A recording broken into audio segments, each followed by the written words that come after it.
hospital, it's just to put things in context, or remind us of where it is and what it's about. It was founded in 1930 by Dr. Cecil Duncan, who was an Edinburgh GP and a Christian missionary. And he had the vision to go to Nepal, but in 1930, Nepal was a closed country. So people from Nepal could come out of Nepal, but nobody could go in. Foreigners could not go into Nepal. And he identified a need for healthcare, particularly in that part of Nepal, which, you know, covered about 6 million people. Yep. And 5 million were in northern Bihar. So his vision was, my understanding, was to go out there and set up some kind of healthcare provision for that small part of India and Nepal. So he literally took himself out and went to the border of Nepal to a place called Raxaul, which is in Bihar, and it's literally a stone's throw from the border with Nepal. And he had a tent literally under a tree. Under a mango tree. It does sound a bit romantic, but that was fact, I'm led to believe. And he started this hospital in 1930. First visit to the Duncan was just, was to me, it was mind-blowing. It was like a village within a village. It was just a great sense of purpose, and everybody we met, a warmth, welcoming. It was just, it's hard to describe actually, the Duncan. And then you feel you're in a haven compared to all the chaos and dust and dirt and filth that's on the outside. Which is Raxaul, sadly. But you very quickly forgot about outside the walls of the Duncan, didn't you? You just felt you were in there and you were safe. I've got this vivid memory when Gordon and I went on our first trip round the wards of the hospital. Literally, the first thing we saw was a baby that was dead. Oh, really? Trying to resuscitate this baby that had just been born. And born in the hospital? In the hospital. You know, it was really quite a traumatic, you know, introduction to what goes on at the hospital and the realities, exactly. I remember the delivery wards and seeing all these young girls sitting on beds, very young girls, you know, and the reality that, well, first of all, they were all there because they were having problematic deliveries. They weren't there just to have a baby. No. And equipment was a big thing, wasn't it? Do you remember the babies sharing the incubators, or the parents using a bag and mask to manually, you know, because there wasn't enough ventilators, so you saw parents, didn't you, standing actually using the ambu bag. Yeah, one of the big problems I recognised when I was out there was the transport of patients, and that's why when they came to the hospital, their conditions had advanced, so they had advanced problems, medical, surgical. Well, leprosy seems to be quite a prominent condition, sadly, in that area. I remember us being told that there were 70 new patients presenting every month. 70 a month would walk in with leprosy. I'll be honest, I thought leprosy was almost eradicated. Likewise. Well, I think official word that it is eradicated, but unfortunately, as we've seen, it's not. So to be told by the hospital that 20-minute walk away, there's a village with a hospital that has, you know, the majority of people in the village that have leprosy was quite astounding. It was horrifying to hear that it still exists and that we saw how damaging it is to people, but it was very uplifting to see that actually it's a manageable disease. Well, that's a crucial thing. If leprosy is caught early enough with anti-TB drugs, it can be stopped in its tracks. The mother and baby unit, new building, has made a massive difference to the care. Because I sense, I don't know if you sense this from the staff, that women and children are kind of at the crux of a lot of what they do. Because they feel that's the heart of the family almost.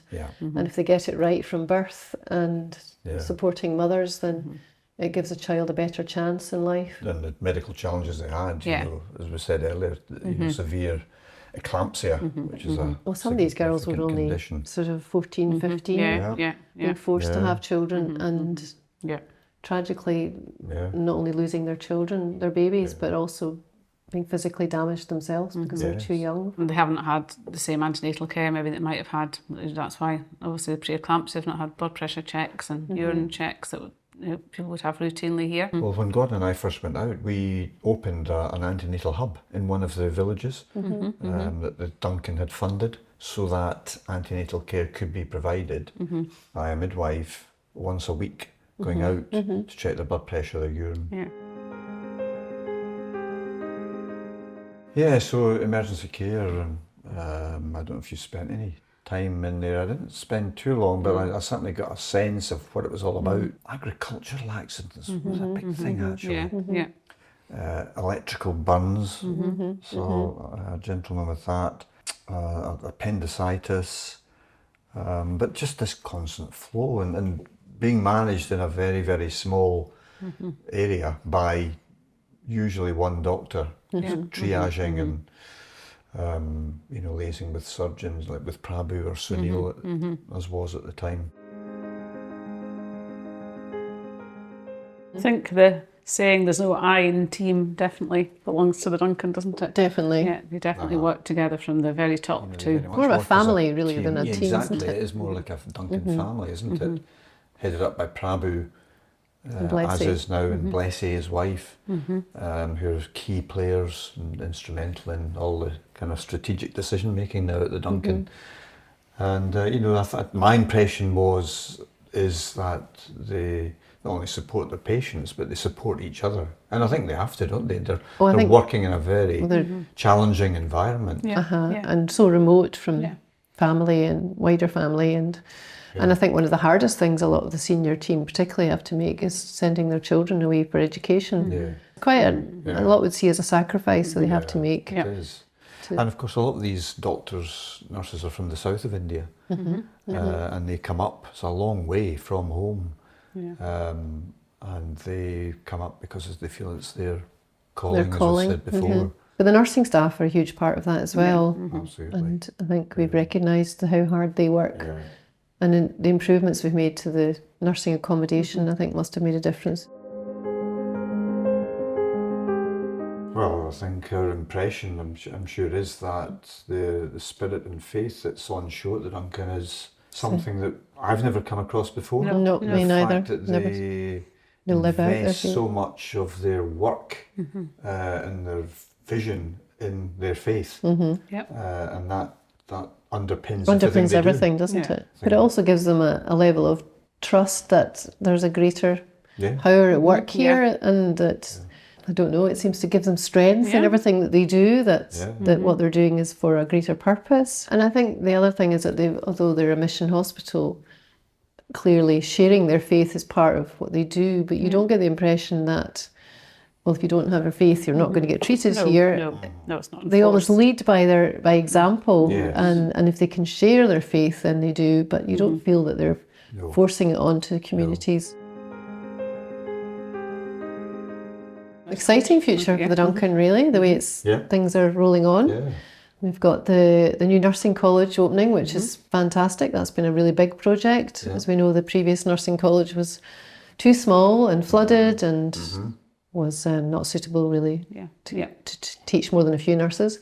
So numbers can increase, and there's accommodation block going to be built to go with that, which is wonderful. And we know that further accommodation is required. But alongside that, our charity can continue to fundraise for the nurse training, and helping fund some children through school. And we've managed to get new MRI scanners. We've got some incubators have gone in. For the intensive care units, I think we managed to provide beds and oxygen units. So there's going to be ongoing challenges because there's not other massive sources of income for the hospital. So I think our charity, thinking about the ethos and mission statement of our charity would be that we are there to raise awareness of the Duncan Hospital in this country, support the hospital and its staff in terms of emotional friendship connection, and obviously to raise funds to support all the infrastructure projects and the other projects, big and small, that the hospital needs going forward on a sustainable basis. I think that's an important point you made, because I think they've probably particularly has always emphasised that our friendship has meant so as much to him almost as the funding.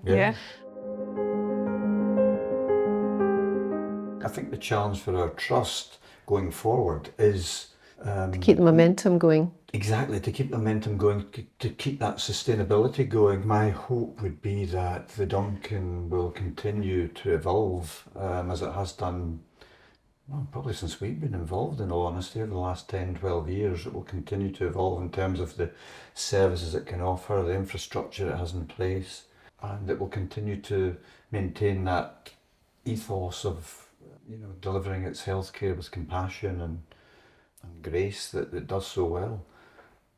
And that we can continue to be involved and support them, as you said, Jackie, and emotionally but financially, as long as they need us to be there, and we can hand that down to our children, which is a fantastic legacy to leave for our children.